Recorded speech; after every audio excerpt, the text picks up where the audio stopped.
this video I'm going to be reading a really old book by Edwin Abbot Abbott. Yeah, the A here means Abbott. What a name. Like really double down the Abbott bit. So the book is called Flatland. It's a really old science fiction book. I've never read it, but my dad said I'd probably enjoy it.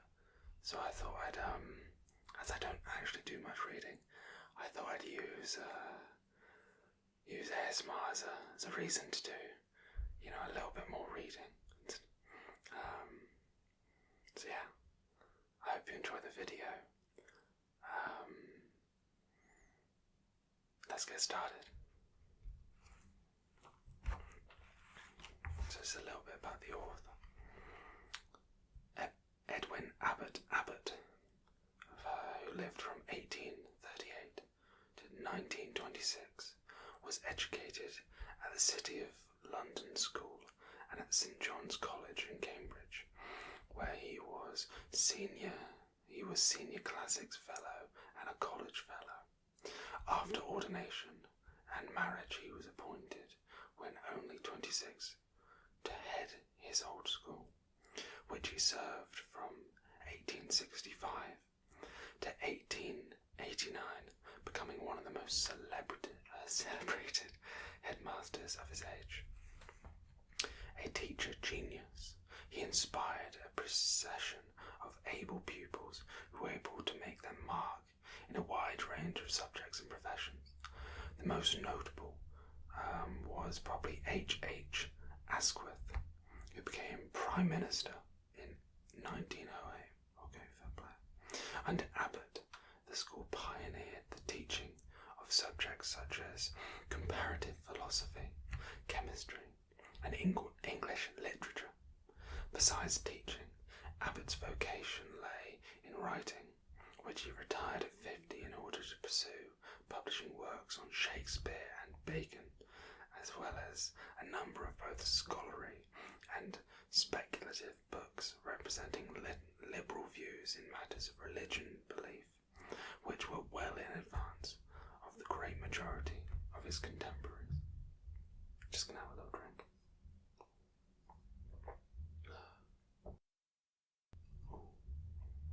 I have to edit that sound out. That was a bit loud. I might put it down over there or something like that. Okay, let's get into the book. Flatland, a romance of many dimensions. 2. The inhabitants of space in general, and HC in particular. This work is dedicated by a humble native of Flatland, in the hopes that, even as he was initiated into the mysteries of 3 dimensions, having previously conversant with only 2, so the citizens of that celestial region may aspire yet higher and higher to the secrets of 4, 5, or even 6 dimensions, thereby contributing to the enlargement of the imagination and the possible development of that most rare and excellent gift of modesty among the superior races of solid humanity. These are the chapters. We'll see how far we get in this first video. Ooh, this book's very old, it's probably going to rip. Oh no. Here is a stirring adventure in pure mathematics, a fantasy of strange spaces peopled by geometrical figures. Geometrical figures that think and speak and have all too human emotions. This is no trifling tale of science fiction. Its aim is to instruct, and it is written with subtle artistry. Start it, and you will fall under its spell, if you are young in heart, and the sense of wonder still stirs within you. You will read without pause, till the end is regretfully reached. Yet you will not guess when the tale was written, nor by what manner of man. In these days, space-time and the 4th dimension are household words. But Flatland, with its vivid picture of 1 and 2 and 3 and more dimensions, was not conceived in the era of relativity. It was written some 70 years ago when Einstein was a mere child, and the idea of space-time lay almost a quarter of a century in the future. In those far-off days... Well, I've lost my place. In those far-off days, to be sure, the professional mathematicians were imagining spaces of any number of dimensions. The physicists too. In their theorizing, they were working with hypothetical graph spaces of arbitrary dimensionality. But these were matters of abstract theory. There was no public clamour for their elucidation. The public hardly knew that they existed. One would think, therefore, that in order to write Flatland, Edwin Abbot Abbott must have been a mathematician or a physicist, but he was neither of these. True, he was a schoolmaster, a headmaster no less, and a most distinguished one, but his field was classics, and his primary interests literature and theology, on which he wrote several books. Does this sound like the sort of man who would write an absorbing mathematical adventure?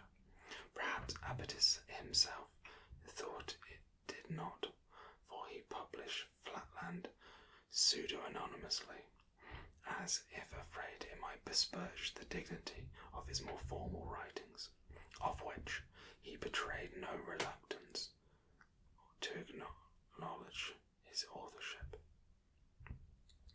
Much has happened to ideas of space-time since Flatland came into being, but despite all the talk of the fourth dimension, the fundamentals of dimensionality have not changed, long before the advent of theory of relativity. Scientists thought of time as an entry dimension. In those... Oh, that was gone. Yeah, this one's completely detached. In those days they regarded it as solidarity, isolated dimensions that kept aloof from the 3 dimensions of space. In relativity, time became inextricably intermingled with space to form a true 4-dimensional world, and this 4-dimensional world turned out to be a curved one. I'll just put this. I don't know if that's in camera shot. Let's hope it's not. These modern developments have less significance than one might imagine for the story of Flatland. We do indeed have 4 dimensions, but even in relativity, they are not all the same of sort. Only 3 are spatial, the 4th is temporal, and we are unable to move freely in time. We cannot return to days gone by, nor avoid the coming of tomorrow. We can neither hasten nor retard our journey into the future. We are like hapless passengers on a crowded escalator, carried relentlessly forward till our particular floor arrives, and we step off into a place where there is no time. While the material composing of our bodies continues its journey on the inexorable escalator, perhaps forever. Time, the tyrant, holds sway in Flatland as in our own world. Relativity or no relativity, we still have only 1 dimension more than the creatures of Abbott's imagination. We still have only 3 spatial dimensions to their 2. The inhabitants of Flatland are sentient beings. Ooh, bit of post. Sentient beings, troubled by our troubles and moved by our emotions. Flat they may be physically, but their characters are well-rounded. They are our kin, our own flesh and blood. We romp with them in Flatland, and romping, we suddenly find ourselves looking anew at our own humdrum world with wide-eyed wonder of youth. In Flatland, we could escape from a two-dimensional prison by stepping momentarily into the third dimension and coming back onto the other side of the prison wall. That is because this third dimension is spatial. Our fourth dimension, time, true dimension though it be, does not permit us to escape from a three-dimensional prison.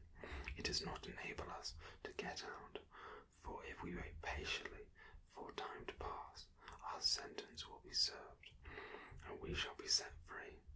That is hardly an escape.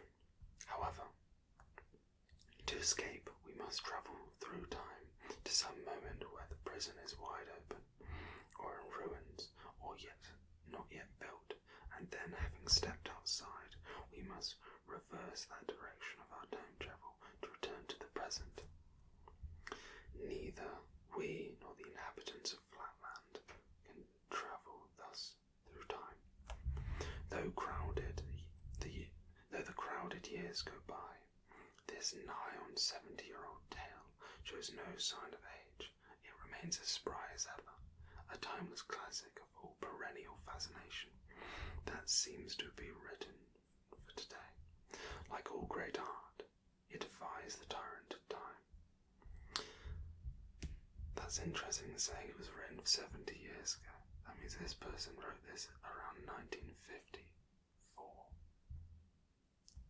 Because I believe this was written in 1884. So yeah. Okay. And now we start the book. O day and night, but this wanderer is strange. Flatland, a romance of many dimensions. Fie, how frantically I square my talk. Let's just do our best not to rip any more pages. Preface to the second and revised edition, 1884, by the editor. If my poor Flatland friend retained the vigour of mind which he enjoyed when he began to compose these memoirs, I should not now need to represent him in this preface, in which he desires, firstly, to return his thanks to his readers and critics in Spaceland, those appreciations as, with unexpected celerity, required a second edition of his work. Secondly, to apologise for certain errors and misprints, for which, however, he is not entirely responsible, and thirdly, to explain one or two misconceptions. But he is not the square he once was.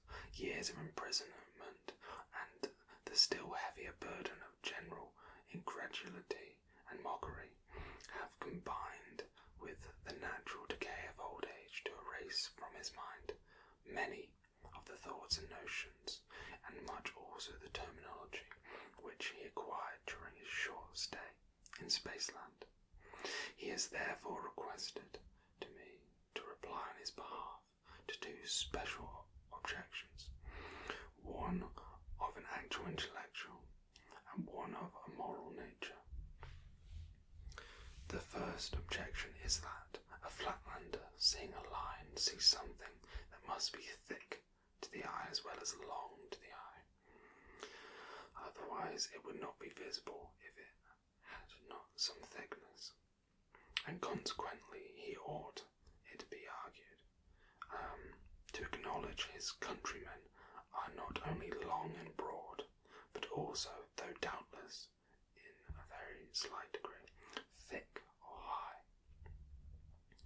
This objection is plausible to Spacelanders, almost irresistible, so that I confess, when I first heard it, I knew not what to reply, but my poor old friend answer appeared to me completely to meet it. I admit, he said, when I mentioned to him this objection, I admit the truth of your critic's facts, but I deny his conclusions. It is true that we have really in Flatland a third unrecognisable dimension called height, just as it is also true that you have really in Spaceland a fourth unrecognized dimension, called by no name at present, but which I will call extra height. But we can no more take cognizance of our height than you can of your extra height. Even I, who have been in Spaceland and have the privilege of understanding for 24 hours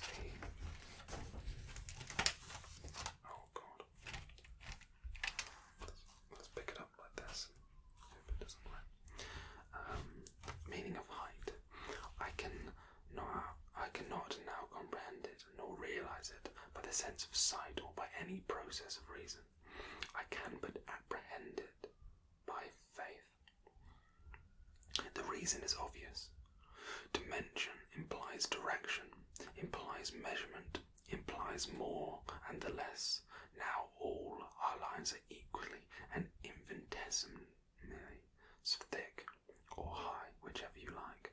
Consequently, there is nothing in them to lead our minds to the conception of that dimension.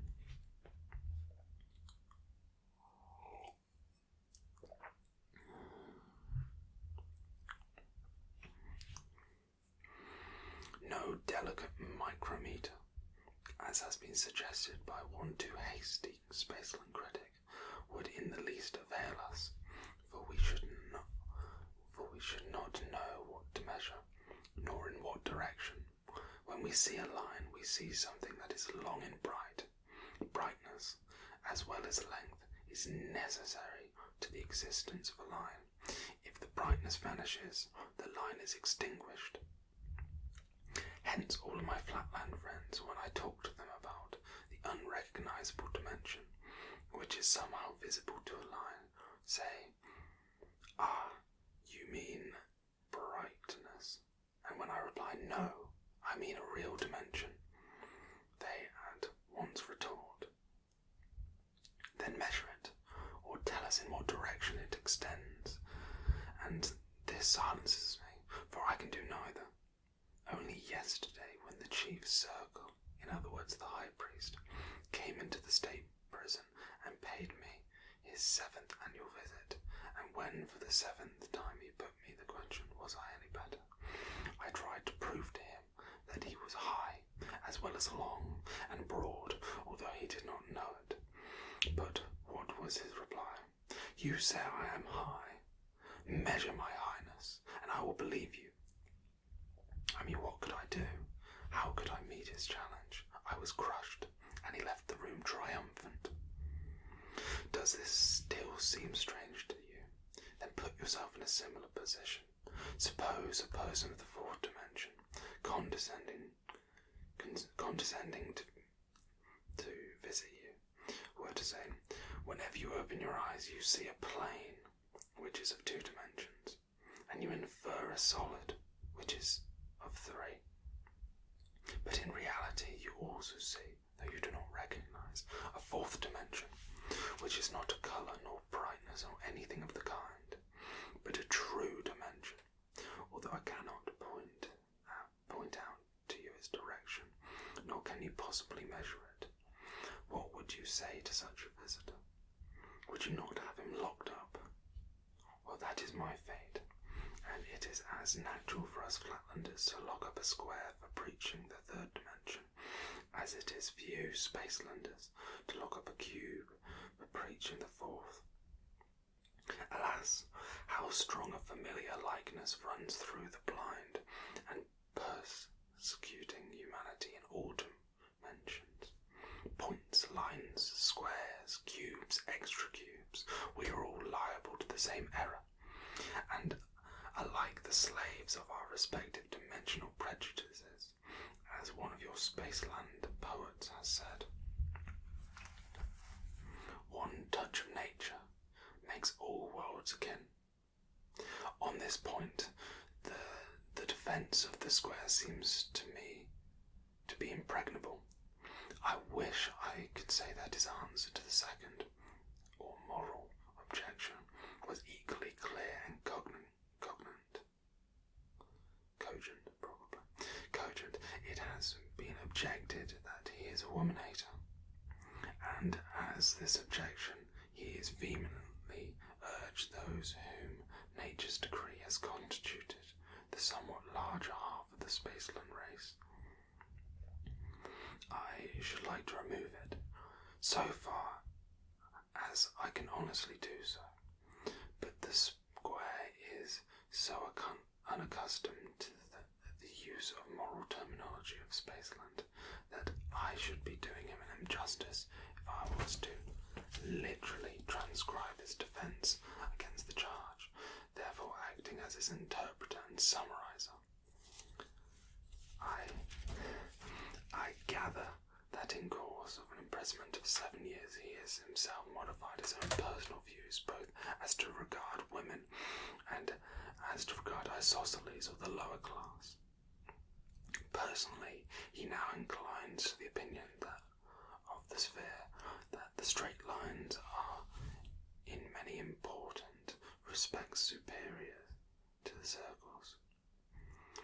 But writing as a historian, he has identified himself perhaps too closely with the views generally adopted by Flatland, and as he has been informed, even by Spaceland, historians in whose pages, until very recent times, the destinies of women and of the masses of mankind have seldom deemed worthy to mention, and never of careful consideration. In a still more obscure passage, he now desires to disavow the circular or aristocratic tendencies with which some critics have naturally credited him, while doing justice to the intellectual power with which a few circles have for many generations maintained their supremacy over immense multitudes of their countrymen. He believes that the facts of Flatland, speaking for themselves without comment on his part, declare that revolutions cannot always be suppressed by slaughter, and that nature, in sentencing the circles to infecundity, has condemned them to ultimate failure. And herein, he says, I see a fulfillment of the great law of all worlds. And while the wisdom of man thinks it is a working one, the wisdom of nature constrains it to work another, and quite different and far better thing. For the rest, he begs his readers not to suppose that every minute detail in the daily life of Flatland must needs correspond to some other detail in Spaceland, and yet he hopes that, taken as a whole, his work may prove suggestive as well as amusing to those Spacelanders. To those Spacelanders of moderate and modest minds, who, speaking of that which is of the highest importance, but lies beyond experience, decline to say, on the one hand, this can never be, and on the other hand, it must needs be precisely thus, and we know all about it. That's the intro to Flatland. I think I'm going to stop here, and then in the next episode, we'll start part 1 of Flatland. I hope you have enjoyed. This little intro, and I hope you come back next week for the start of Flatland. Thank you very much for listening and watching. I hope you've enjoyed this so far, and I hope you found it relaxing.